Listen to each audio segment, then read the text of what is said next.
Jelly Roll did a song with Brandon Lake. Brandon Lake is probably primarily known for being a Christian artist, worship artist. He comes out of a Maverick City-esque movement in terms of some of his big kind of moments you would see. And Jelly Roll does a song with him called Hard Fought Hallelujah. And of course, this has the entire industry, or this has some, not the entire industry, this has some Christians upset. Okay, and I want to kind of talk about this because I think there's again, multiple things could be true. Now, Jelly Roll a couple years ago went on the Flagrant podcast, jumped out the window, said a bunch of nonsensical things about Constantine and Jesus, first miracle, getting people tipsy, and how he hated the religious people and just a bunch of nonsense. He recently went on Logan Paul's podcast and acknowledged that, you know, people came after him after he said some of those things. A lot of Christians had an issue with him. I don't think because we don't like Jelly Roll. I think because he just made historically inaccurate statements about Christianity. And whether it's him or Billy Carson, like, you say some stuff that's just factually untrue, as in the Constantine changed Christianity, or as in Jesus was only around sinners and he hated religious people. You say those things when Jesus was a religious Jew, when Jesus did all the festivals, when Jesus went to Jerusalem, Jesus went to the temple. And people are going to rightfully correct you. Now, in that, you have Christians now saying stuff like, this song, or Brandon Lake doing this song with him, is dangerous. Okay? I've heard that used. Okay? So I want to look at the lyrics of this song, because what people don't know, maybe people don't know, is that this is actually Brandon Lake's song that came out multiple years ago. This is like 2 years old, and it sounds like they added him on this record, and it sounds very similar. Okay? So here are the lyrics to the song. This is Brandon Lake's part. We can't play it, obviously, because we'd get hit with the whole situation. It says, yeah, I don't always feel it, but that's when I need it the most. So I'm going to keep on singing till my soul catches up with my song. There's times when my hands go up freely, and times that it costs. There's days when a praise comes out easy, and days when it takes all the strength I've got. I'll bring my heartfelt, been through hell, hallelujah. I'll bring my storm-tossed, torn sail, story to tell, hallelujah. God, you've been patient. God, you've been gracious, faithful, whatever I'm feeling or facing. So I'll bring my heartfelt, it is well, hallelujah, so on and so forth. Okay, first of all, that hook, very well-written hook. Very well-written hook. I don't know if Brandon's writing this or who's writing this. Very well done, okay? Jelly Roll's part. Oh, I've wrestled with the darkness, but I'm trying to reach for the light. Yeah, the struggle keeps me honest, and it breaks down the walls of my pride, because faith is improving like gold till it's been through the fire. Whoa, oh, oh. My head, heart, and hands are feeling heavy. That's when I lift them just a little higher. And then it goes back into the chorus. And then it's just a oh, oh. So people are concerned that Brandon Lake is doing this song. Brandon Lake is, I guess, primarily in the Christian worship lane. Jelly Roll is not. Jelly Roll has said some problematic things about Christianity, some inaccurate things about Christianity. I would say on the level of a Billy Carson, if I'm going to be honest with you guys. Like, I think Jelly Roll jumped out the window and said some pretty bad things. Maybe we could add some of those things in post that is just not true and should be corrected for it. He also has this thing of like, Christians are judgy, Christians are bad because Christians have standards for people, and Christians call people to standards and they shouldn't judge people. Well, it's like, brother, like, respectfully, your wife was into the adult industry and into that sort of stuff. Of course, you're going to have a bias towards that. I get it.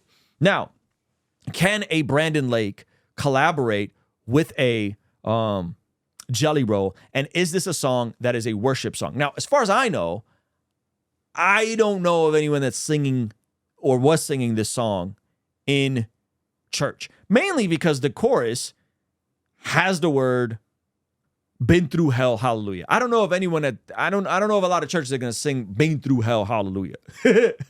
So I already am not judging this on the level of a worship song. I don't see this as a worship song. I see this as a Christian song with a gentleman that has a Christian background who likely has a relationship with Brandon Lake, and they decided to go and do a part 2 of this record. Now, this is kind of what this is exactly what we're working on with the Bless God Summit. We are trying to encourage, empower, inspire people to live God's dream with their life. And that looks like cultivating biblical worldview for day one. So we're talking about apologetics, why church. And day two, we get into the habit formation. So we got Trizzle Fitness. We're going to be talking about family, the home. Pastor Chris Brown is going to be talking about marriage. We're going to have Avery talk about being single as a young Christian man. And then day three, we get into the marketplace. So we got Lila Rose talking about how she built live action through protesting, nonprofit. We're going to talk about businesses being built, Christian artists like my guy, Nick D., like Ryan Pineda and everything he has going on, Dallas Jenkins from The Chosen, and that we're laying out a framework to go, hey, first worldview, church, downstream effects, home, family, into our institutions, into the marketplace, commerce, nonprofit, building out ministries. Those are the things we're doing. And so anyway, that's happening March 27th, 28th, 29th. And if you can't afford to be there because it's far, you can't travel to California. I mean, I'd encourage you guys to apply for a scholarship over at blessgodsummit.com. You'd be surprised where we've been blessed to give away a lot of tickets as well. So blessgodsummit.com to get your tickets or apply for a scholarship. We also got the virtual ticket available at blessgod.shop. You can get that there. So I'm curious if they wrote a new part for Jelly Roll or not. Because I heard both songs and they sounded almost identical. Jelly Roll just re-sings the second verse, right? Here's the original lyrics. I wrestle with darkness, but I'm trying to reach for the light. Your struggle keeps me honest. I wrestle with darkness, but So it's not even a new song, right? So to me, this is so silly. So this is what this is. This is a Christian song. That's not a worship song. And the Christian song added Jelly Roll to the second verse. And more or less everything else about the song is the same. A non-Christian artist sings a Christian song and people are upset about it. That's basically what's happening here.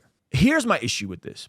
If this was sang in churches and Jelly Roll wrote it, maybe that'd be problematic. As far as I know, I don't think this is sang in churches, nor do I think Jelly Roll wrote it because he's just re-singing Brandon Lake's second verse. Two, I have an issue where people start holding music to a standard that they don't hold anything else to. This is what I mean. I heard a creator say, people are going to listen to this song, discover that Jelly Roll's not walking with Jesus, and then go listen to Jelly Roll's music, and that's going to be dangerous for them. I haven't listened to a lot of Jelly Roll's music, but I don't know if we would call Jelly Roll's music like anti-God music, music that glorifies sin music. A lot of it is clean, some of it is not. But, so you guys are saying it is sung in churches. What churches are singing it? That's interesting. If it's sung in churches, again, who wrote the song? Did Jelly Roll write the song? We know the answer to that. No, Jelly Roll did not write the song. It's a 2-year-old song, as far as I know. It's an older song. And Jelly Roll is on the remix of it. Brandon wrote the song. A Christian wrote the song. A non-Christian is singing the second verse. The conclusion is people are going to find Jelly Roll because he did a song with Brandon Lake, and they're going to go check out Jelly Roll's music, and that is going to lead them astray, or that is going to a little wheat, a little leaven, right, destroys the whole thing, right? And to me, I just go, really? Really? Like, that's what we really think? Like, someone is going to hear this song because of Brandon Lake, discover Jelly Roll, and slide into apostasy. Now, again, even with Jelly Roll, outside of some of the goofy stuff he said, is his music on the same level of a Ty Dolla $igns when Ty Dolla $igns collaborated with Lecrae? I would say no. I'm not super deep in his catalog, but his stuff is like about love and heartbreak and struggle and overcoming stuff. So here's the thing. Here's my frustration. I think there's two extremes that people fall into when it comes to the Christian walk. One extreme is the extreme of liberalism. Liberalism is lawlessness. You do whatever you want. It doesn't matter what you listen to. It doesn't matter what you consume. And you listen to not just stuff that's not Christian, you listen to stuff that's anti-Christian. And you say it's just a vibe. That to me is not good, not healthy. I would say primarily because of what it does to your mind, but also because of the boosting it in the algorithm. Meaning every time you click into something, you're pushing in an algorithm. Here's the other extreme, though. The other extreme is not liberalism. The other extreme is legalism. You start saying that if you listen to a Jelly Roll song, that you're in sin. You start saying that if someone listens to a secular song, which secular does not mean anti-Christian, secular just means without religious affiliation, that if you listen to a song from Jelly Roll, you are in sin. You're going to, I don't know, little yeast leavens the whole bread. You're going to start tripping, and Jelly Roll is going to cause you to start smoking meth again. I don't know, right? And so here's the thing. Both of those extremes to me are unbiblical. I think that the beautiful middle that Jesus is after is liberation for us, is freedom from sin.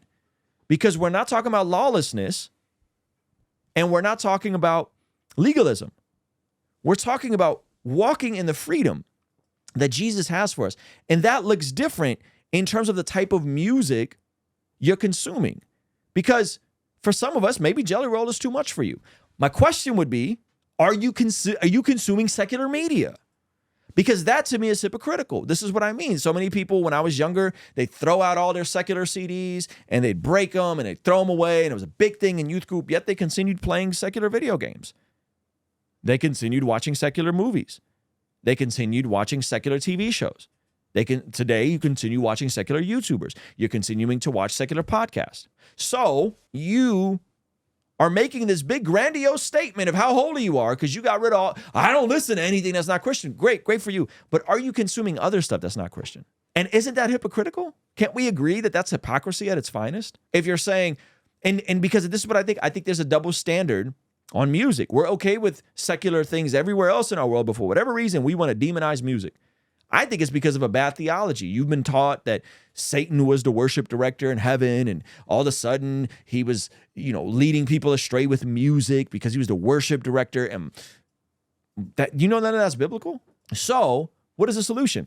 If you don't like the song, don't listen to the song. If you don't like the song, don't listen to the song. If you don't think the song is edifying to you, or you think listening to Jelly Roll could be dangerous for you, don't listen to the song. But to come out and make absolute statements of certainty, like, this is now dangerous. People are going to listen to this and it's going to lead them down a dark path. Now, again, I think there's lines here. I talked to Lecrae about this. Who would you not collaborate with, Lecrae? Oh, I probably wouldn't collaborate with Lil Uzi Vert. Why? Because the majority of Lil Uzi Vert stuff is just flat out celebrating sinful things. But a Jelly Roll, he's not a Christian. He's made some really bad statements about Christianity, clearly is struggling and on his own journey. And I hope that he allows Christians to speak into him and not just to pacify him and say, that was brave of you for saying Christians are religious. No, it wasn't.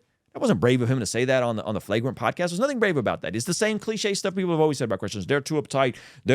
You mean to tell me my wife can't be a sex worker? Yeah, your wife shouldn't be a sex worker, Jelly Roll. I'm sorry. But that doesn't mean he can't hop on a song that's trying to figure out his way back to Jesus, and we have to prop him up as a worship leader. He's not a worship leader. He's not a Christian. He's not a Christian musician. And I think we have to leave room for people to navigate and process this on their own, right? Like, let people process this on their own. Let people decide on, is it okay for them to listen to Jelly Roll? Because this is the part that's uncomfortable. So many of us want black and white, right or wrong, sinful or virtuous boundaries. But the reality is that's not how everything under the sun is. Some of this stuff requires you to use wisdom on what's right for you in the season that you're in.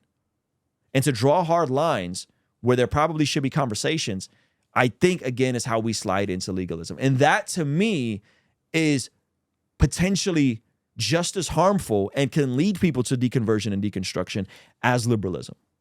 Because if you go into legalism, that legalism can quickly unravel, and all of a sudden, you swing to the other extreme to liberalism. How many of you guys know people, the kid in youth group that threw out all his CDs and he was on fire for Jesus and he was telling everybody and he was doing this and he was doing that and he was the superhero Christian, only for him to completely deconvert and be on the other side, and his faith doesn't even look like anything that we can retain as coherent or connected to any sort of orthodoxy. I don't have a problem with this song. I think the song slaps. I listened to it a couple times this weekend. I think it's a great song. If you have a problem with a song, don't listen to the song. It's that simple. Sometimes you just need to leave people alone. Mind your business. Mind your business.